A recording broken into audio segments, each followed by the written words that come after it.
C'est un petit scandale d'entre deux tours dont se seraient bien passés les patrons de l'hebdomadaire souverainiste le plus en vue en France. À la faveur d'un communiqué furieux de la Société des rédacteurs de Marianne, le grand public est invité à regarder de plus près les querelles internes au sein de la publication chapeautée par Natacha Polony.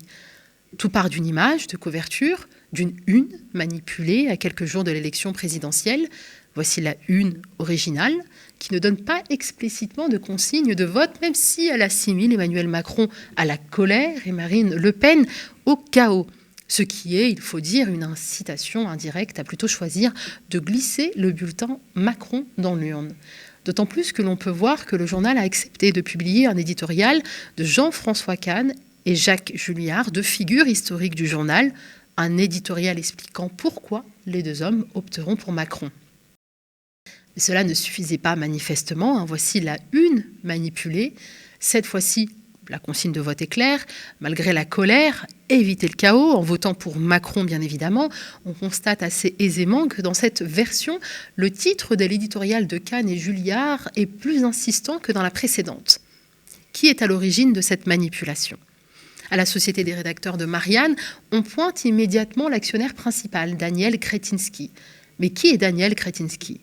C'est d'abord un homme qui a fait fortune dans le secteur de l'énergie en misant sur des actifs dont personne ne veut plus. En réalité, la plupart des grands groupes d'énergie aujourd'hui en Europe croient en l'avenir, aux énergies renouvelables. Et lui dit pas du tout. Ce qui est intéressant aujourd'hui, c'est d'investir dans le secteur du charbon. En République tchèque, il rachète des centrales, tout comme en Slovaquie, en Allemagne et aussi en Italie.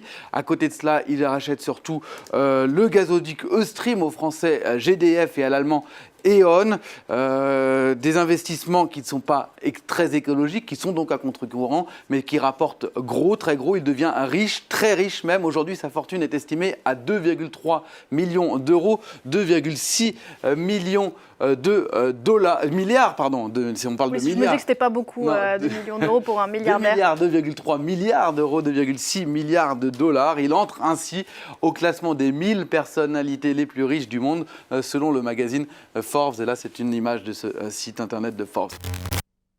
Mais comment fait-on fortune en achetant des centrales électriques vouées à disparaître ? Parce qu'on sait faire du cash à partir des ratés, des retards et des coûts cachés de la transition écologique. Parce qu'on compte sur les subventions et les compensations publiques apportées aux entreprises qui possèdent des centrales à charbon dont elles sont contraintes de stopper l'activité. Parce qu'on sait démanteler des grandes unités industrielles tout en conservant, puis en revendant ce qui, à l'intérieur des unités en question, continuera longtemps à avoir de la valeur. Ou alors parce qu'on mise sur des décisions publiques qui accorderont quelques années de sursis aux énergies les plus polluantes. Par exemple, il y a peu, on apprenait que la centrale à charbon de Saint-Avold, en Moselle, qui devait fermer définitivement fin mars, pourrait redémarrer ponctuellement avec la guerre en Ukraine et la crise énergétique. Vous nous dites que la centrale de Saint-Avold pourrait continuer à tourner l'hiver prochain ? Oui, l'option est sur la table. Voilà ce que l'on m'a dit dans l'entourage de la ministre de la Transition écologique, Barbara Pompili. Avec la guerre en Ukraine, nous sommes dans une nouvelle configuration. Nous prendrons la décision très prochainement, a-t-on ajouté. Alors, il faut rappeler que la production d'électricité en France à base de charbon représente 1% de notre mix énergétique. Ça reste donc très marginal. Mais ce sont tout de même des centrales qui polluent beaucoup, 2 fois plus que celles au gaz. Alors, pour décider ou non de la fermeture de Saint-Avold, le gouvernement va se baser sur 2 éléments. Tout d'abord, les conclusions de l'audit commandé à EDF sur la disponibilité du parc nucléaire l'hiver prochain. Et puis Barbara Pompili a demandé à RTE, le gestionnaire du réseau électrique, de plancher sur des scénarios pour l'hiver prochain avec une question centrale: aura-t-on de quoi alimenter nos 10 centrales à gaz ? Et il y a donc de fortes chances que le nucléaire et le gaz ne suffisent pas. La solution viendra donc de nos centrales à charbon qu'il faudra faire tourner à plein régime.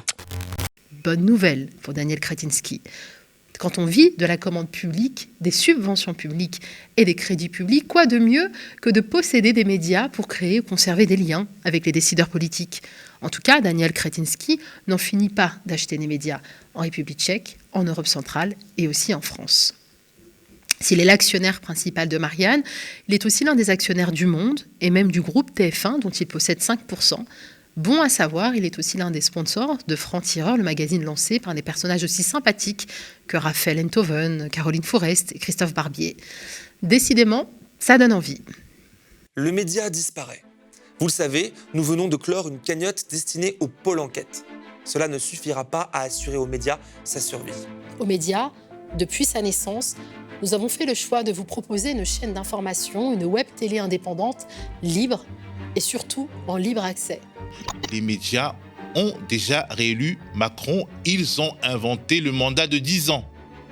Philippe David, elle est finie cette campagne. Gratuitement, nous vous avons proposé des talk-shows politiques, des interviews long format où ont pu s'exprimer militants associatifs, syndicalistes et intellectuels, dans des conditions que l'on ne retrouve nulle part ailleurs. On a le droit de dire stop, de dire non dans la rue.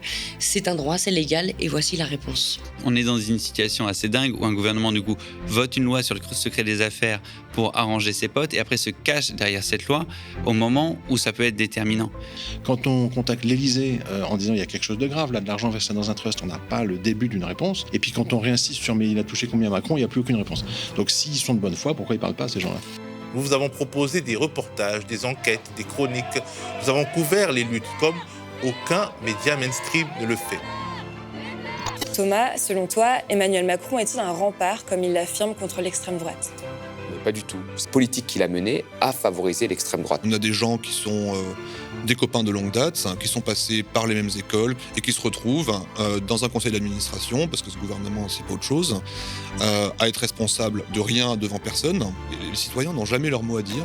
Cette gratuité, c'est un choix politique et idéologique assumé depuis toujours. Mais c'est aussi un pari risqué. Risqué parce que c'est vrai, payer pour un média dont le contenu est gratuit, ça ne va pas de soi. Mais c'est un pari que nous avons jugé nécessaire, indispensable même. D'ailleurs, la preuve, nos vidéos cumulent 8 millions de vues par mois.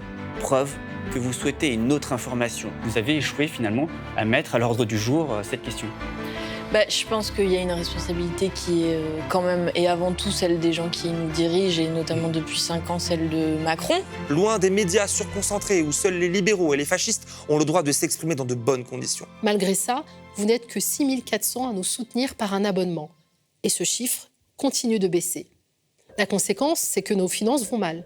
Très mal. Les abonnements rapportent à peu près 60 000 € et on en dépense 100 000 tous les mois.